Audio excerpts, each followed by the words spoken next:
नमस्कार दोस्तों, स्वागत है आपका AHSEC अड्डा में। अगर आप भी अपनी क्लास 12 की अल्टरनेटिव इंग्लिश की कहानियां और कविताएं समझने में दिक्कत महसूस कर रहे हैं, तो आप बिल्कुल सही जगह आए हैं। इस चैनल पर मैं आपके लिए लाया हूं हर कहानी और कविता की आसान और दिलचस्प समझ, जो न सिर्फ आपके एग्जाम की तैयारी को आसान बनाएगी, बल्कि आपको इन साहित्यिक रचनाओं को और भी गहरे तरीके से समझने में मदद करेगी। इस वीडियो में हम बात करेंगे the night of the scorpion कविता की, जो आपके आगामी एग्जाम में बेहद महत्वपूर्ण है। अगर आप चाहते हैं कि आप हर अध्याय को पूरी तरह से समझें और अच्छे अंक प्राप्त करें, तो चैनल को सब्सक्राइब करें, वीडियो को लाइक करें और अपने दोस्तों के साथ शेयर करें, ताकि और लोग भी इस शिक्षा से लाभ उठा सकें। मैं जल्द ही और भी महत्वपूर्ण अध्यायों की व्याख्या लेकर आऊंगा। तो क्या आप तैयार हैं इस बेहतरीन सफर के लिए? चलिए शुरू करते हैं।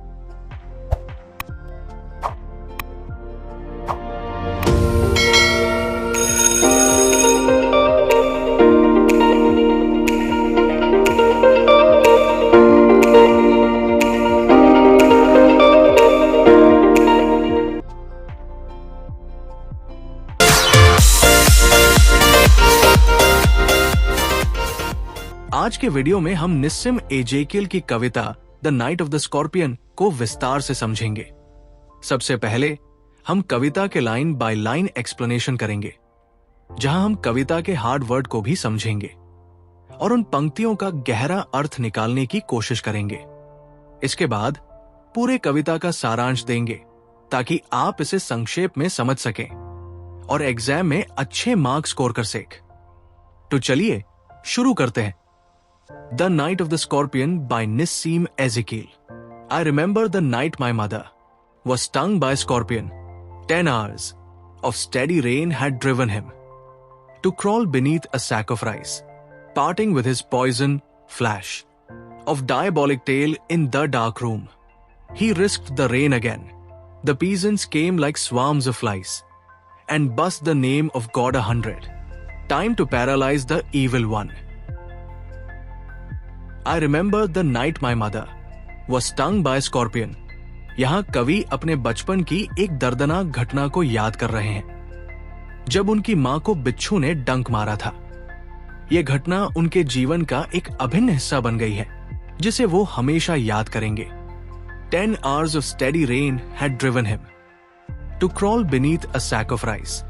यहाँ कवि बारिश का वर्णन कर रहे हैं। 10 घंटे से लगातार हो रही बारिश ने बिच्छू को अपने घर में शरण लेने के लिए मजबूर कर दिया।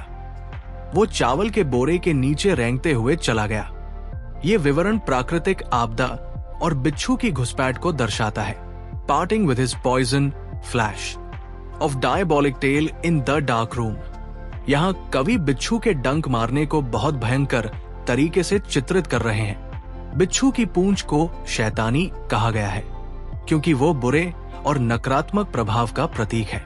कमरे में अंधेरा था और बिच्छू की चमकती हुई पूंछ ने उसे और भी डरावना बना दिया। ये दृश्य एक भयावह स्थिति को दिखाता है। He risked the rain again. यहाँ बिच्छू की साहसिकता को दिखाया गया है। वो फिर से बारिश के बावजूद बाहर निकलने का जोखिम उठाता है। इसका मतलब है कि वो अपनी यात्रा को जारी रखने की कोशिश कर रहा है, चाहे मौसम जैसा भी हो। The peasants came like swarms of flies and buzzed the name of God 100. Time to paralyze the evil one. यहाँ कवि गांव वालों के बारे में बता रहे हैं, जो बिच्छू के काटने पर भगवान का नाम लेने के लिए इकट्ठा हुए। मक्खियों के झुंड की तरह वाक्यांश से ये दिखाया गया है कि गांव वाले बड़ी संख्या में इकट्ठा हो गए थे।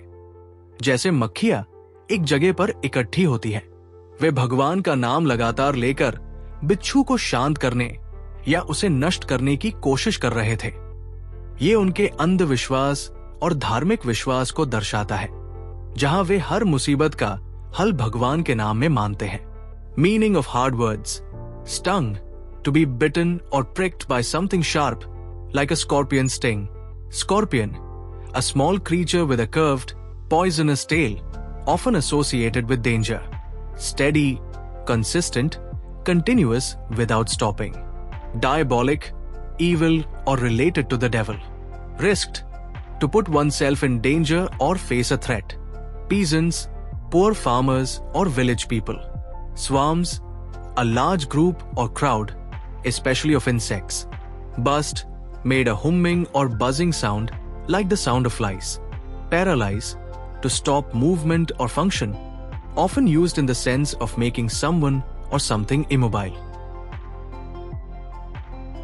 With candles and with lanterns, throwing giant scorpion shadows on the mud-baked walls. They searched for him, he was not found. They clicked their tongues with every movement that the scorpion made. His poison moved in mother's blood, they said. May your suffering decrease. The misfortunes of your next birth, they said. With candles and with lanterns, throwing giant scorpion shadows on the mud-baked walls. यहाँ कवि उस दृश्य का वर्णन कर रहे हैं जब गांव वाले मोमबत्तियों और दीपकों की रोशनी में बिच्छू की खोज कर रहे थे। इन दीपकों की रोशनी में दीवारों पर बिच्छू की छायाएं बहुत बड़ी दिखाई दे रही थी। ये दृश्य एक तरह से अंधकार और भय का प्रतीक है, क्योंकि बिच्छू का खौफ उनके मन में है। They searched for him, he was not found. They clicked their tongues. गांव वाले बिच्छू की तलाश में थे, लेकिन उन्हें वो कहीं भी नहीं मिला। जब वे उसे नहीं ढूंढ सके, तो निराश होकर उन्होंने जीभ चबाने की आवाज निकाली। ये एक परंपरागत तरीका है जब लोग अपनी नाखुशी या निराशा का इजहार करते हैं।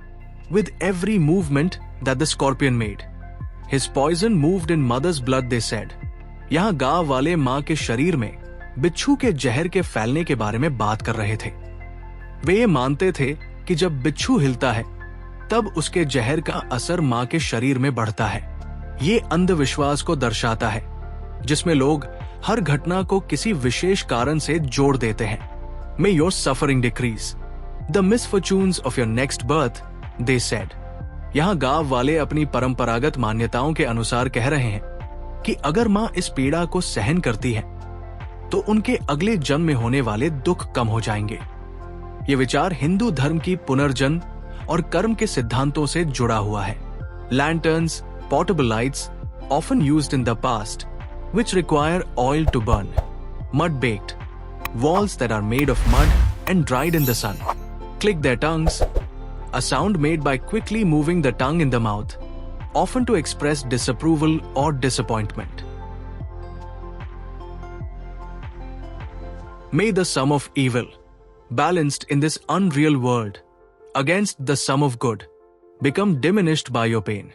May the poison purify your flesh of desire and your spirit of ambition. They said, and they sat around on the floor with my mother in the center, the piece of understanding on each face. More candles, more lanterns, more neighbors, more insects, and the endless rain. May the sum of evil, balanced in this unreal world against the sum of good, become diminished by your pain. यहाँ गांव वाले कहते हैं कि उनकी माँ का दुख दुनिया में अच्छाई और बुराई के बीच संतुलन को प्रभावित करेगा। ये विचार उस समय के धार्मिक दृष्टिकोण को दर्शाता है, जहां लोग मानते थे कि पीड़ा किसी न किसी अच्छे या बुरे कर्म का फल होती है। May the poison purify your flesh of desire and your spirit of ambition. गांव वाले मानते थे कि बिच्छू का जहर मां के शरीर को लालच और आत्मा को महत्वाकांक्षा से मुक्त कर देगा। वे इसे एक तरह का आध्यात्मिक शुद्धिकरण मानते थे, जहां पीड़ा के माध्यम से व्यक्ति अपनी बुरी इच्छाओं और इच्छाओं से मुक्त हो जाता है। They said and they sat around. यहाँ कवि दिखाते हैं कि गांव वाले मां के चारों ओर बैठकर उसकी हालत पर चर्चा कर रहे थे।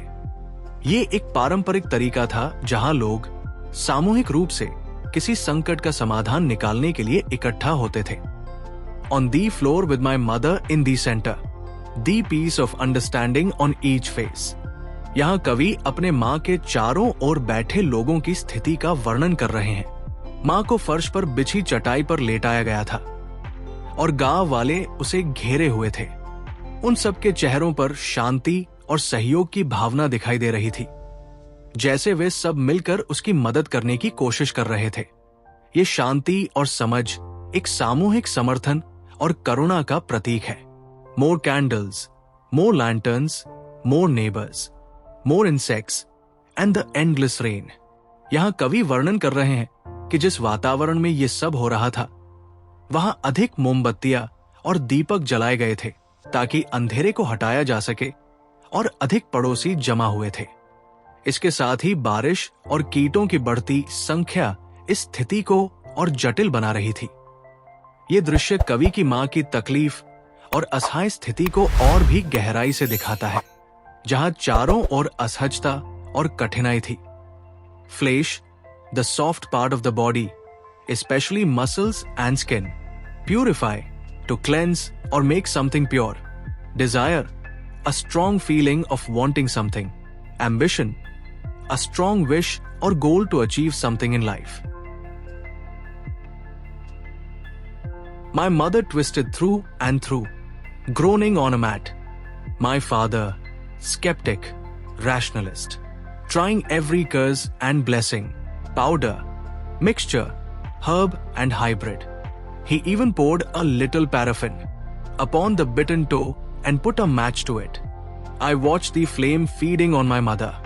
I watched the holy man perform his rites to tame the poison with an incantation. After 20 hours, it lost its sting. My mother only said, "Thank God the scorpion picked on me and spared my children." My mother twisted through and through, groaning on a mat. यहाँ कवि अपनी मां की पीड़ा का गहरा चित्रण कर रहे हैं। मां दर्द में कसमसाती हुई और चटाई पर तड़प रही थी, और उनकी करहाने की आवाज उनके दर्द की तीव्रता को दर्शा रही थी। ये वर्णन हमें मां की असहनीय पीड़ा को महसूस कराता है और उस समय की विषम परिस्थिति को दिखाता है। My father, sceptic, rationalist, trying every curse and blessing, powder, mixture, herb and hybrid. यहां कवि अपने पिता का वर्णन कर रहे हैं, जो एक तर्कवादी और संदेहवादी थे। वे तात्कालिक समस्या का समाधान खोजने के लिए हर प्रकार के उपचार का प्रयास कर रहे थे, चाहे वो किसी भी प्रकार के आशीर्वाद, शाप, औषधियां, जड़ी बूटियां या मिश्रण हो। उनका ये प्रयास ये दिखाता है कि वे अपने परिवार की मदद के लिए हर संभव तरीका अपनाने की कोशिश कर रहे थे, भले ही उन्हें किसी विशेष विधि पर विश्वास न हो।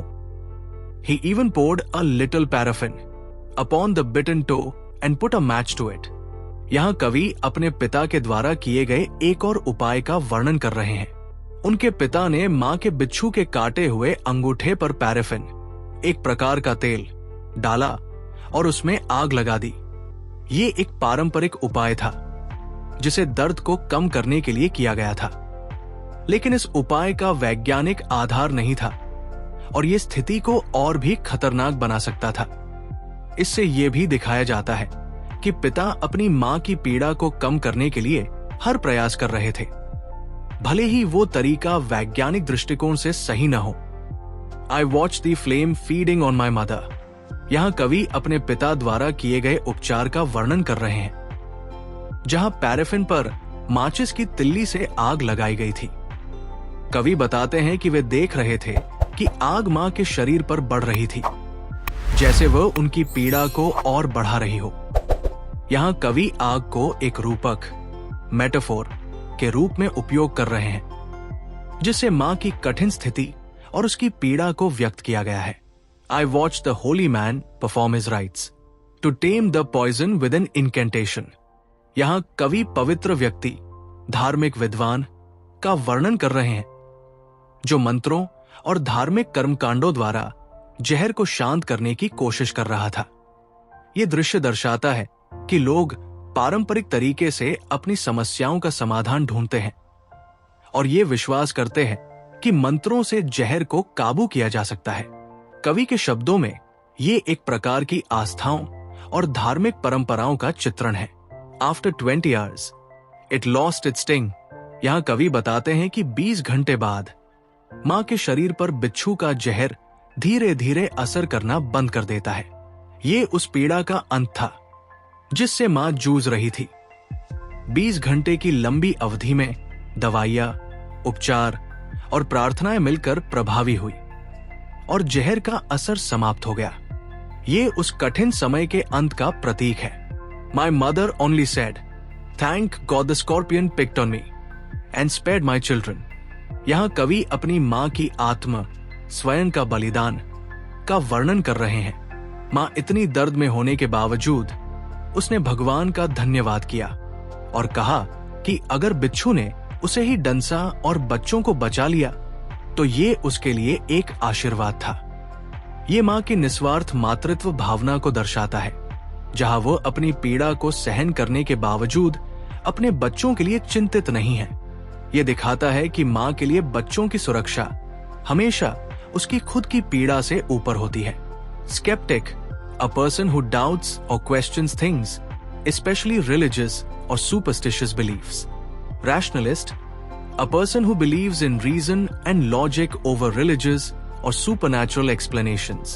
Curse, a bad or evil wish that causes harm or misfortune. Blessing, a prayer or wish for good fortune or protection. Powder, a fine, dry substance made by crushing or grinding something. Mixture, a combination of different substances or elements. Herb, a plant used for medicine or cooking. Hybrid, a mixture of different things, such as different plants or animals. Paraffin, a flammable substance, often used in candles or for treating wounds. Incantation, a series of words spoken as a magical spell or chant. Rites, religious or ceremonial actions performed in a ritual. Sting, the sharp, painful feeling caused by a bite or a sting, like from a scorpion. तो दोस्तों, अब तक हमने कविता की प्रत्येक पंक्ति का विस्तार से विश्लेषण किया और उसके गहरे अर्थों को समझा। अब हम कविता का सारांश समझने जा रहे हैं। ये सारांश न केवल कविता के मुख्य विचारों को स्पष्ट करेगा, बल्कि ये आपको अच्छे अंक प्राप्त करने में भी मदद करेगा। सारांश से आप कविता के प्रमुख संदेशों को जल्दी से याद कर सकेंगे और परीक्षा में बेहतर प्रदर्शन कर पाएंगे। तो चलिए अब हम पूरे कविता का सारांश शुरू करते हैं। निस्सिम एजेकियल की कविता the night of the scorpion 1965 में उनके काव्य संग्रह द एग्जैक्ट नेम में प्रकाशित हुई थी। ये कविता एक दर्दनाक घटना की कहानी सुनाती है, जब कवि की मां को एक बिच्छू ने डंक मार दिया। कविता का स्थान एक भारतीय ग्रामीण गांव है, जहां प्रकृति और मानव जीवन एक दूसरे से गहरे रूप से जुड़े हुए हैं। लगातार बारिश के बाद बिच्छू एक चावल के बोरे के नीचे शरण लेता है और मां को डंक मारता है, जिसके कारण एक भ्रमित स्थिति उत्पन्न होती है। गांव वाले मदद के लिए इकट्ठा होते हैं और बिच्छू के जहर को कम करने के लिए प्रार्थनाएं करते हैं। वही कवि का पिता, जो एक संदेहवादी और तर्कवादी है, इस संकट से निपटने के लिए व्यावहारिक उपाय करता है। कविता गांव वालों की भिन्न प्रतिक्रियाओं और कवि के अपने भावनात्मक संघर्ष को व्यक्त करती है। ये विश्वास, जीवन और मृत्यु के बाद पाप और मुक्ति, मातृत्व, करुणा, एकजुटता और अंधविश्वास जैसे विषयों का अन्वेषण करती है। गांव वालों की प्रतिक्रिया अंधविश्वास से जुड़ी हुई है, जहां वे मानते हैं कि बिच्छू के डंक से शरीर में फैलने वाला जहर बिच्छू की गति से जुड़ा हुआ है। वे भगवान के प्रति अपनी गहरी आस्था को दर्शाते हुए प्रार्थना करते हैं। कविता में एक और महत्वपूर्ण विषय विश्वास और तर्क के बीच संघर्ष है। जबकि गांव वाले पारंपरिक अनुष्ठान करते हैं, कवि उनके प्रभावकारिता पर सवाल उठाते हैं और आधुनिक चिकित्सा उपचार को प्राथमिकता देते हैं। हालांकि ये देखा जाता है कि गांव वालों की प्रार्थनाएं और डॉक्टर की दवा दोनों मिलकर मां की पीड़ा को कम करने में सहायक होती है, जिससे ये प्रतीत होता है कि पारंपरिक और आधुनिक उपाय एक साथ काम कर सकते हैं और एक दूसरे का समर्थन कर सकते हैं। कविता में मातृत्व का भी महत्व है। कवि की मां बिना स्वार्थ के ये महसूस करती है कि बिच्छू ने उन्हें चुना और उनके बच्चों को बचा लिया। इसके लिए वो भगवान का धन्यवाद करती है। गांव वाले मानते हैं कि पीड़ा शरीर और आत्मा को पापों से शुद्ध करती है, जिससे जहर के दर्द का एक आध्यात्मिक पहलू भी सामने आता है। ये कविता भारतीय ग्रामीणों द्वारा पारंपरिक रूप से मुसीबतों से निपटने के तरीके को दर्शाती है और ये एकजुटता का उत्सव है, क्योंकि मुसीबतों के समय लोग एक साथ आते हैं। कविता मानव करुणा, भाईचारे और कठिन समय में एक दूसरे का समर्थन करने के विषय को भी उजागर करती है। कविता सरल भाषा में लिखी गई है, जिसमें किसी विशेष तुकबंदी का पालन नहीं किया गया है, बल्कि ये एक मुक्त छंद में लिखी गई है। दोस्तों, आज की कहानी यहां पर ही खत्म होती है। अगर आपको यह वीडियो पसंद आया हो तो इसे लाइक जरूर करें, अपने दोस्तों और सहपाठियों के साथ शेयर करें ताकि वे भी इससे लाभ उठा सकें। कमेंट करके बताएं कि ये वीडियो आपको कैसा लगा, और अगर कोई सुझाव या सवाल हो तो जरूर पूछें। और हां, अगर आपने अभी तक एहसेक अड्डा चैनल को सब्सक्राइब नहीं किया है तो अभी सब्सक्राइब करें। मैं इसी तरह और भी कहानियों और निबंधों की व्याख्या लेकर आऊंगा जो आपकी क्लास 12 अल्टरनेटिव इंग्लिश की परीक्षा की तैयारी में बहुत मदद करेंगी। इस चैनल पर आपको हर वीडियो परीक्षाोन्मुख मिलेगा ताकि आप अपने एग्जाम में बेहतर प्रदर्शन कर सकें। तो जुड़े रहें हमारे साथ और अगली कहानी में मिलते हैं। तब तक के लिए पढ़ाई करते रहें और अच्छे अंक हासिल करें। धन्यवाद।